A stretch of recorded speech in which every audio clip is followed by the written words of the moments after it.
Okay, friends, so what you can move into, what you could progress to if you wanted to. These postures aren't really needed. If you want to keep your practice basic and simple, that's fine. But if you want to have some fun and move into a challenge, you can start to do some of these things. Again, it's not necessary if you don't feel like you want to do it. Just stick with the basics.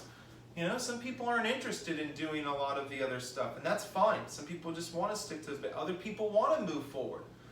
So what's some of those hip openers and some of those other things that we did, like Malasana, can kind of, a squat can kind of move you into preparation for Bakasana, crow or crane. Some of those hip openers that we were doing, like pigeon and Kapotasana, can move you into like a flying pigeon, Ekapada Galavasana. You can do other forms. You can move into these other forms if you want to. And we're going to go through kind of some of those. But you have to do some of your other practices. Clearly you would have to, you know, do some basics before you could move into some of this stuff. And you'd have to be pretty frequent at those and pretty comfortable with those to move into some of these other stuff. You clearly need some arm and core strength in order to do these next couple things that I'll show you, these next couple postures. But they're fun, they're a good challenge. I don't do a lot of them that much anymore. They're still fun. If I take somebody else's class, you know, they're still there. They're still part of like the toolbox or the set of tools that I have. Like, because I stick with the basics for so long, and I'm so comfortable with those, when I go and do some, if you call them advanced postures, you know, you can do them. But they're still pretty fun. So from like Malasana, squat, you know, once you get comfortable doing a squat, and you can do it pretty regularly, and if you can sit in something like this, you know, kind of like a beginning stage of a squat, then you can probably start playing with crow or crane. Now, I don't demo a lot of this stuff when I'm doing my classes throughout the week. I used to sometimes, but again, I just kind of like to stick to the basics, and I find like people kind of like the meat and potatoes, and they get, you know, they get something from that. But see, this is a great place to start with crow or crane, Bakasana. It's just there, just like that. Then all you do is just begin to shift forward. Or maybe you just start to bring up one foot. So you just bring like one foot up, and you're just applying some weight on your hands. And you just work on like kind of dancing from one to the other. And you're just working on that. Maybe you put a pillow out in front of you because you have a fear of falling on your face from this. There's nothing wrong with that. What's going to happen if you go forward? Oh, you know, no big deal. You just kind of fall forward, and that's it, right? Just be careful, be mindful. But eventually, you know, after you've done enough core and done enough planks and done enough to get enough arm strength and get your wrists strong enough, you're eventually going to just shift forward, and you're not going to have a whole lot of trouble holding this.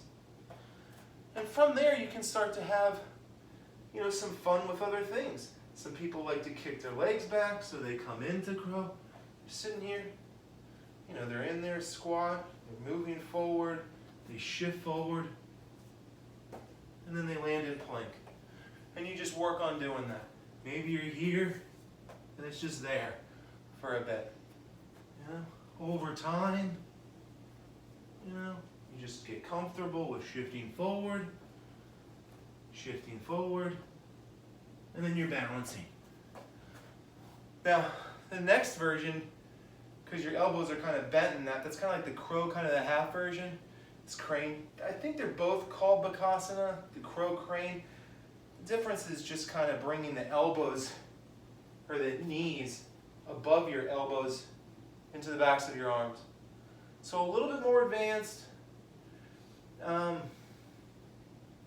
You know, you have to kind of get up a little bit more. So you're like there. So you can see I'm a little out of practice with it as well. But you're just getting up a little higher with it.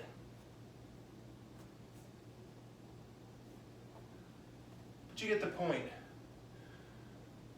from some of those hip openers, you can work into something like that and have a little bit more fun with that. There are other variations of crow. Twisted one to the side. So you take your twist, you're there, shift forward, and you're balancing. Remember to always do one on the other side, both sides. Elbow, knee kind of meeting each other. And then just working on shifting forward and balancing. There's lots of other places. Again, maybe you go forward and you begin to straighten legs or kick back from there.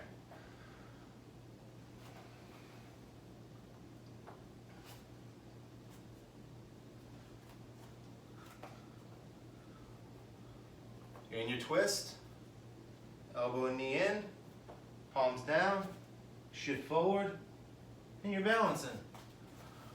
And you just keep working on these.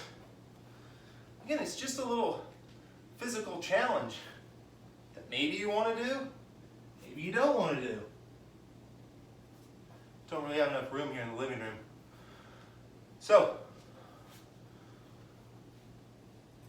flying pigeon, the hip openers that we would do, remember this one? You can work on that as a balance, and that gets you eventually to where you would do this kind of arm balance. This is something that you would do. So you'd work on just doing this, kind of balance yourself.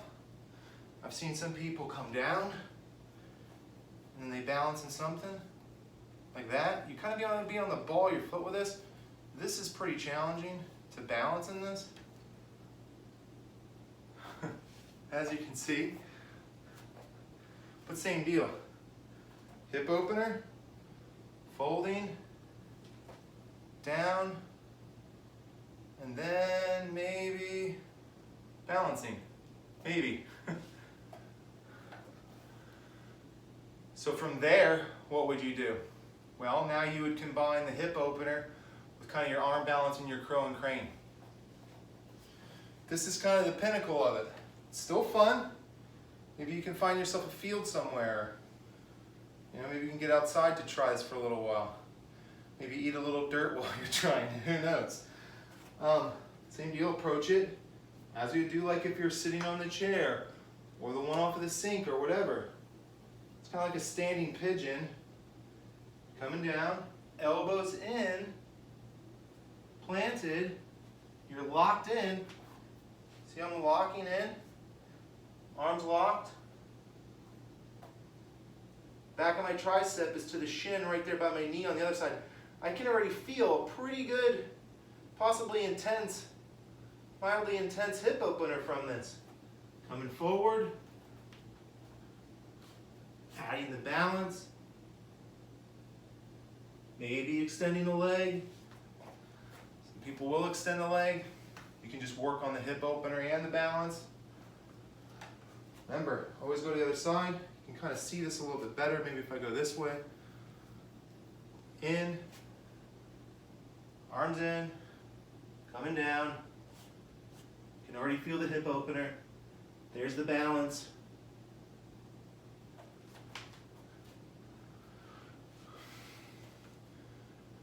So something you can kind of work towards if you want to. Again, not needed if you don't want to.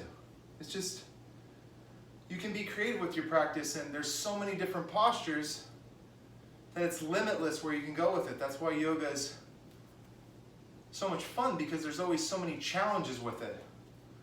Whether they be physical challenges, mental challenges, emotional challenges, or spiritual challenges. Hatha yoga, and integrated with any type of yoga practice, can prepare your body, mind, and spirit for really anything in life. That's why these practices are so essential today, because of times like this that we live in. So, okay, I'll have another little yoga rant about a passage from Swami Satchidananda from Golden Present, and then maybe I'll make another video this week at some point, another little 5 or 10 minute practice. But it's great being with you, friends. Hope everybody's okay. Take care. Bye.